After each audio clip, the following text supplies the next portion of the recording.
It is raining quite hard right now, and I have not cleaned the gutters yet. And you can clearly see right there where it's just dumping because it must be blocked right there. Damn. Hi book friends, I'm Erin, and this is Erin Go Read.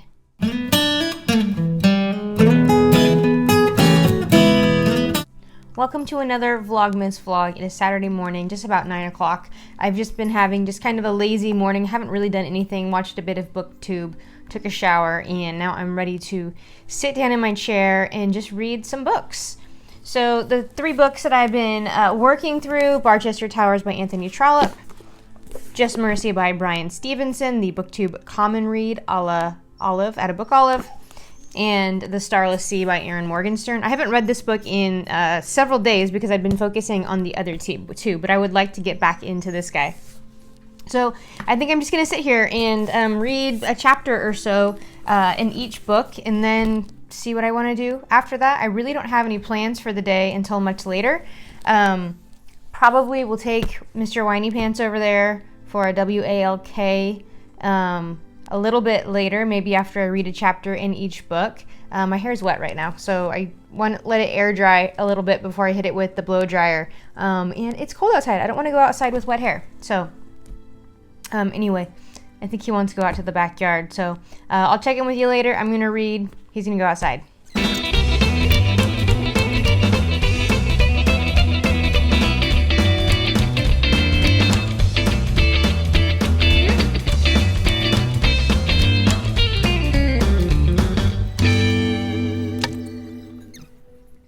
Well, I just ended up reading like 40 pages of Starless Sea. So The Starless Sea by Erin Morgenstern is a very popular book at the moment, and for good reason. And we basically have a book within a book. So our main character, Zachary, is in a library, and he discovers this book that has no writing on it. There's no author, there's no title, and he starts reading it, and he ends up finding a story, like his own story in this book. And he checks this book out, and with a little bit of trouble because there's no barcode, it doesn't scan and all this stuff. And so he is trying to kind of unravel the mystery of this. And then what I've just read, part of the mystery has just kind of come to him, and he's being kind of brought into something that he doesn't know what. I gotta let the dog in, hang on. So there's something bigger in the works around this book, and he's sent kind of on this mission by this man that sends him a note at this party that he doesn't know, and he completes his mission, and then now they're like together, and these other people want this book, and they're like after him, and so we're kind of as lost as he is at this moment, or maybe he's even more lost than we are at the moment. The other parts of the book go into other people's stories, it seems, and so it's actually the Book of Sorrows? What is the actual book called? Hang on. So the book is actually called Sweet Sorrows.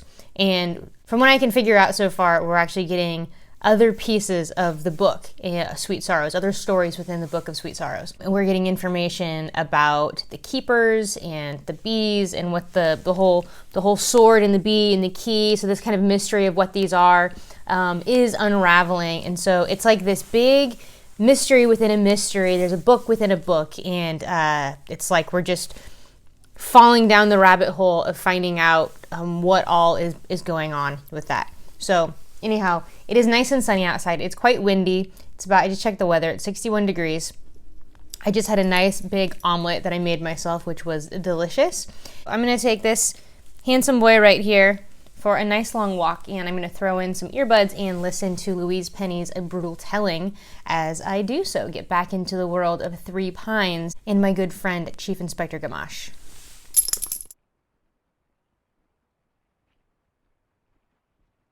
Leave it.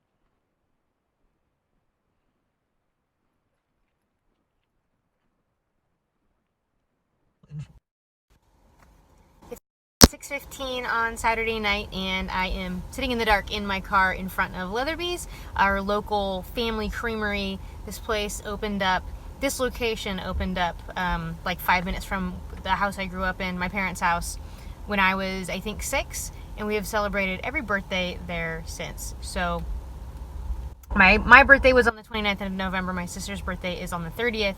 My sister came down with strep on my birthday the day after Thanksgiving, and so we are just now celebrating. So I believe this is going to be my parents, my grandparents, and my sister's family. So it's pouring down rain, so let's go eat ice cream. Happy birthday to you. Woo! Happy birthday. Thank you. Thank you. But not like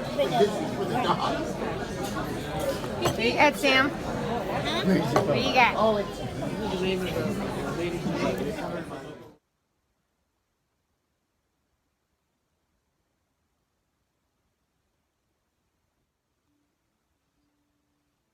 Back of our field was a beautiful clear creek, gravel bottom. We'd go swimming, and we had an orchard there at that place. But my dad would get mad if the kids would go down to the orchard and start pulling, Oh, yeah. But they always welcomed every one of the kids that came to our house. And I did too. I let Tommy and Connie I'd let Johnny, he had this one friend, I just loved him, a little Mexican and a French. He was French and Mexican, Mm-hmm. and his name was Jerry Bajorquez. No, not Bajorquez, that was another friend I liked. Yeah, it was too, Jerry Bajorquez. And his mother worked at Penny's, and I knew her. And he used to come spend the night. He looked like Sammy Davis. He did. But I just loved him. We loved him. And this Tommy Blackett, this kid, he was a spoiled brat. He had older brothers. His mother spoiled him. Here with my guy. Have a kiss. Love you.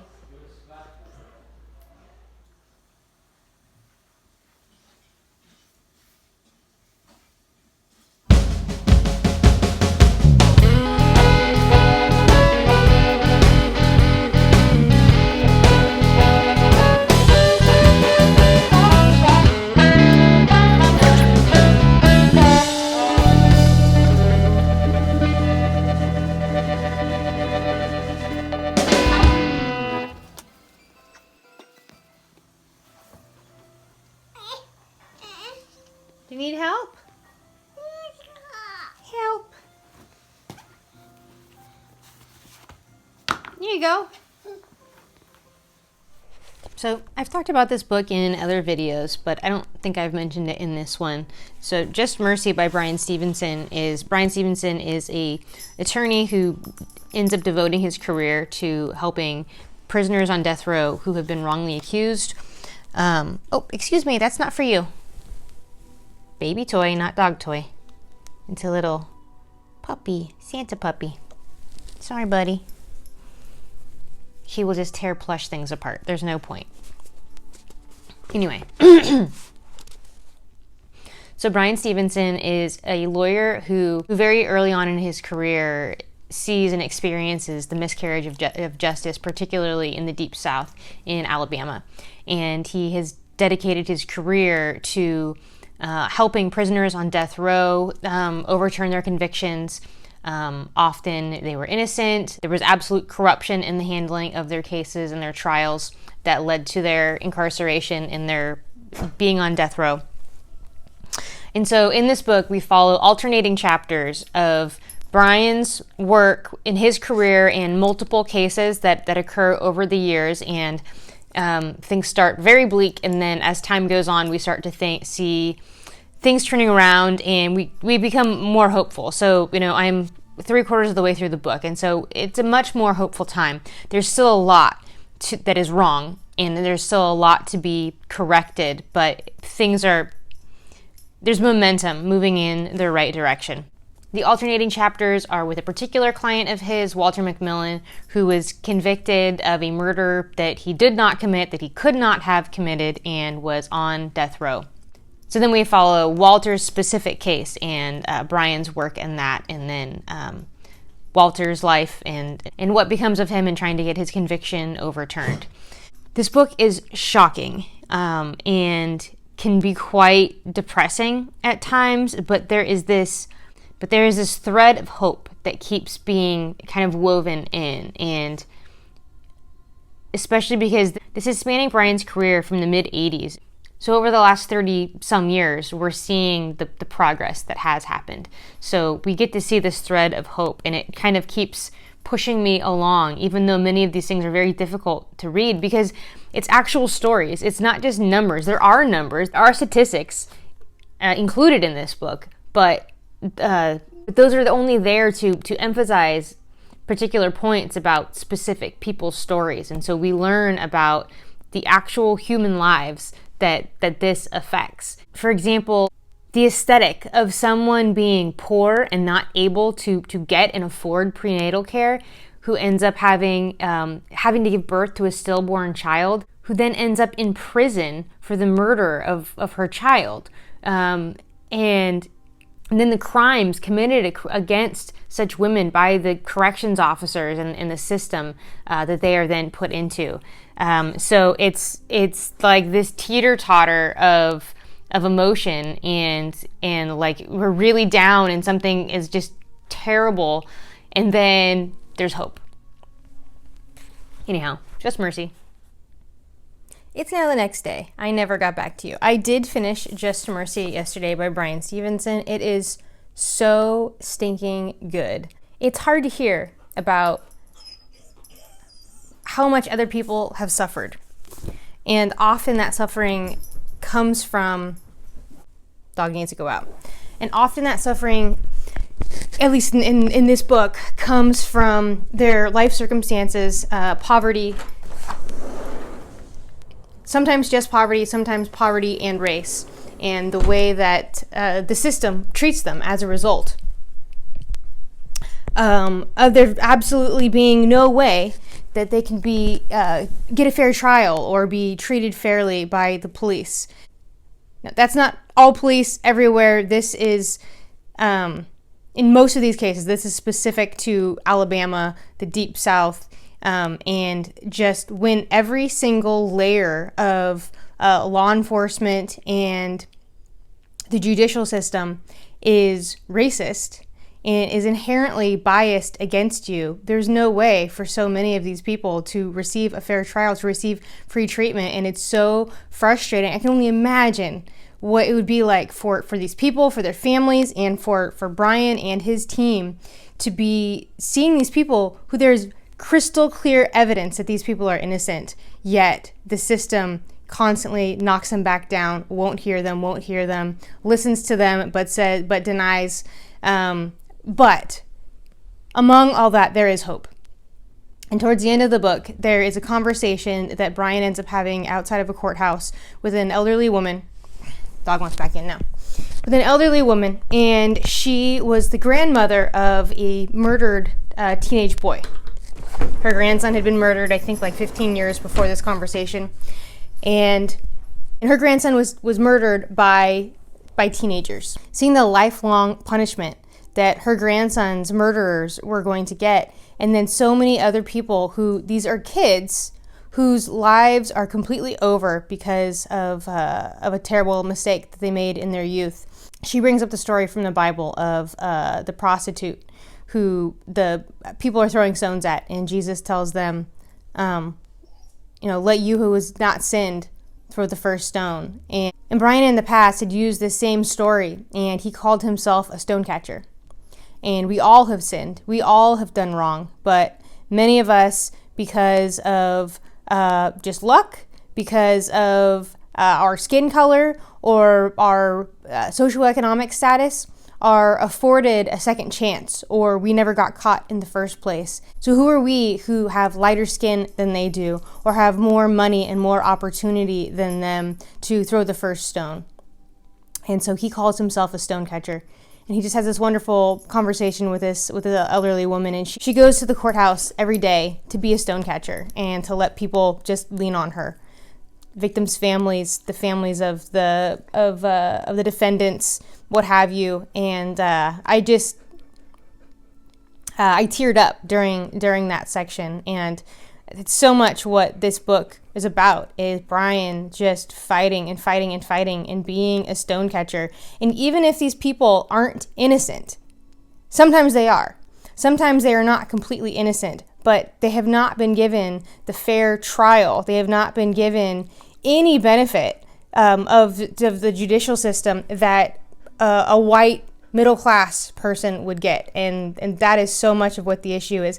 And then, that's not even to mention all of the terrible treatment that happens in the prisons and the repeated sexual violence, not just from other prisoners, but from prison staff, which is just disgusting. And then often we have juveniles, and that's a big part of this book, is we have juveniles who 13, 14 years old are tried as adults and who end up going to adult prisons and are repeatedly sexually abused. And it's terrible. But there is that thread of hope that he keeps weaving through the story. And it's not just through the story, it's through history. As changes are actually made, we see in individual cases where progress starts being made, and we see in like Supreme Court decisions where large-scale change happens. So I highly recommend this book. Black, white, brown, green, rich, poor, everyone should read this book and get a better understanding of the perspective of other people and what's actually happening to other people, because it's so easy just to look at numbers and say this many people are incarcerated, this percent are African American, this percent are white, and it can kind of muddy the water a little bit. But when you look at specific examples of people and their individual stories, what got them there, what happened after, that's when you really see the problems in the system and is what we're doing actually working.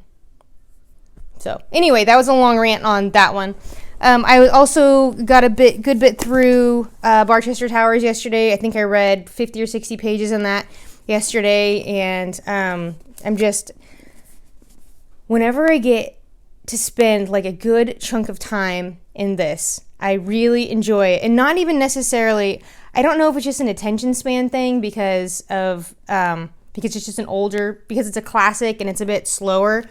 I don't find myself being able to just sit and read for like an hour straight. But if I put together multiple 20, 30-minute sessions of reading in a day, I feel more steeped kind of in the story and more connected to it. So I'm really enjoying that. And then I just started, just this morning, I'll Be Gone in the Dark on audiobook. So I have a physical copy of it. I only have the audiobook, I think, through tomorrow. So I will probably listen to as much as I can today and then end up finishing it off in the physical copy. And then right now I'm going to do some writing. So I'm going to sit down with the memoir. I'm trying to be more disciplined about writing every day.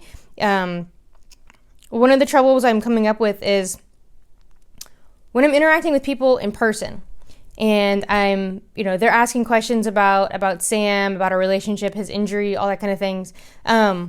Stories just come out, and it's easy based on the context of whatever we're talking about to come up with a story.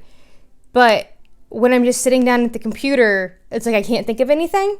And there's a couple obvious things that I haven't gotten to yet. Like when I found out that Sam was injured and in that whole process, I'm just not there yet. I'm not ready to write that yet. But there's so many other things that just the other day when I was having that conversation, when I had that meeting with my old English teacher, not ye old English, my high school English teacher, there were so many stories that I came up with just in our conversation that now I'm like, what did we talk about? I know I talked about a whole bunch of stories and I can't think of anything. So anyhow, I'm going to, I have started compiling a list of kind of like a timeline, and then another list that's just like stories that eventually I need to get to. So I think what I need to do is just constantly be adding to that, and just maybe use like the notes section in my phone to, when I tell a story, when I think of a story, to write it down so I can refer to it later. So yeah, I'm gonna write.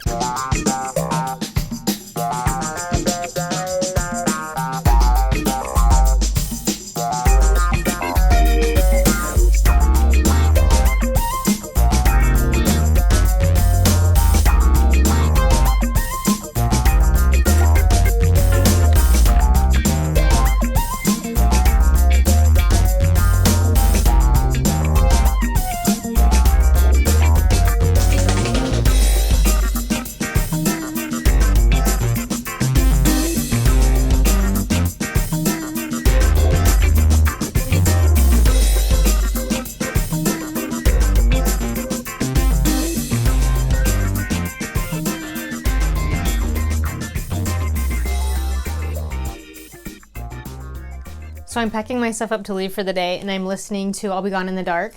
And she's just started talking about Sacramento, which is where a lot of the murders happened in and around. And it's so weird. I've lived here most of my life, was raised here, and other than a couple brief excursions, military-related living away from here, this is where I've always lived. And so she's describing places and towns, albeit in the 70s. I was born in the 80s. And it's just so weird. And I got like a chill when she started describing just this area that I know really well. Also, the narrator says Sacramento correctly. So you can tell if someone is from the area whether or not they pronounce the T in Sacramento. So I say it's Sacramento, like L-M-N-O-P. It's not Sacramento. So if you pronounce the T in Sacramento, it's like a red flag. Like, oh, you're not from here. Where are you from? That's going to be it for this vlog. If you want to keep up with my reading life, hit that subscribe button, engage with me in the comments. My niece Holly, who is just weeks shy of 10, and my nephew Sammy are coming over tonight for our own version of Cozy Reading Night. Holly is very excited about choosing a new book to read. I have a graphic novel I think that I'm going to read, as well as Barchester Towers. Stay tuned for footage of that in the next vlog. Thank you for watching. See you on the tubes.